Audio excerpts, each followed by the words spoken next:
ই rickshaw চালকসকলে একগোট হৈছোঁ, নিশ্চয় আমাৰ কিবা এটা মানে অভাৱ আছে।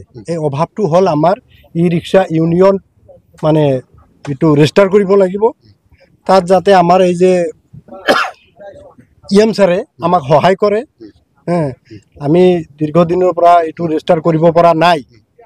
আচ্ছা, এতিয়া এই সহায়খিনি যদি আমাক কৰে, আমি নিশ্চয় আমাৰ UPPL দলক জিকোৱাৰ কাৰণে, প্ৰমোদ বড়ো ছাৰক জিকোৱাৰ কাৰণে আমাৰ যিমান দূৰ মানে চেষ্টা কৰিব লগা আমি কৰিম। গোটেই ই ৰিক্সা চালকসকলতো কৰিমেই, আৰু নিশ্চয় আমাৰ মানে ইটো আছে মানে ফেমিলি। আপুনি জইনিং হল কেইজনমান জইনিং হল আজি? আমি 54%। অহা সময়ত কেনেকুৱা হেল্প কৰিব UPPL দলক? অহা সময়ত আমি যথেষ্টভাৱে আমি সহায় কৰিম। আমি প্ৰমোদ বড়ো ছাৰক জিকোৱাৰ কাৰণে আমি অহৰহভাৱে আমি চেষ্টা কৰিম।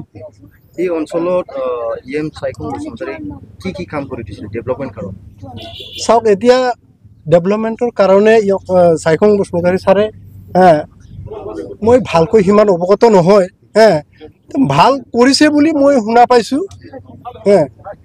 যিহেতু মই আজি নতুন ইয়াত জইন কৰিলোঁ, এই দলৰ কি কাম কৰিছে কৰা নাই এইটো মই সিমান এটা অৱগত নহয়। আগত কি দলত আছিলে আপুনি? আগত মই BPF-ত আছিলোঁ।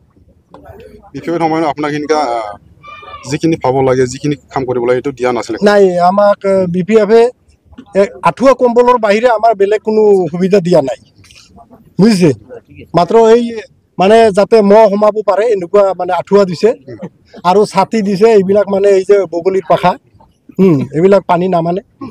এতিয়া যাতে আগন্তুক দিনত আমি আমাৰ প্ৰমোদ বড়ো ছাৰক আমি জিকাম। এতিয়ালৈ ছাৰৰ মানে যিটো ডেভেলপমেণ্টৰ কাম কৰি আছে তাত আমি সন্তুষ্ট হৈছোঁ। বৰ্তমানে দেখিবলৈ চৰকাৰৰ আপুনি কাম কৰিবলৈ কেনেকুৱা লাগিছে? এতিয়া যাবলৈ আহিবলৈ কাম কৰিবলৈ কেনেকুৱা লাগিছে?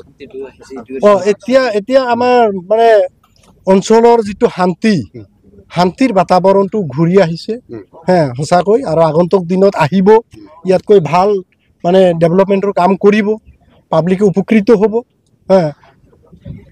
আৰু কি ক'ম, যোৱা বছৰত কেনেকুৱা আছিলে? যোৱা বছৰতো ডেভেলপমেণ্টৰ কাম মানে সিমান এটা হোৱা নাছিল। এই বছৰ ভালেখিনি কৰিছে, আৰু আগন্তুক দিনত হ'ব বুলি আশা কৰোঁ। ঠিক আছে, হ'ব।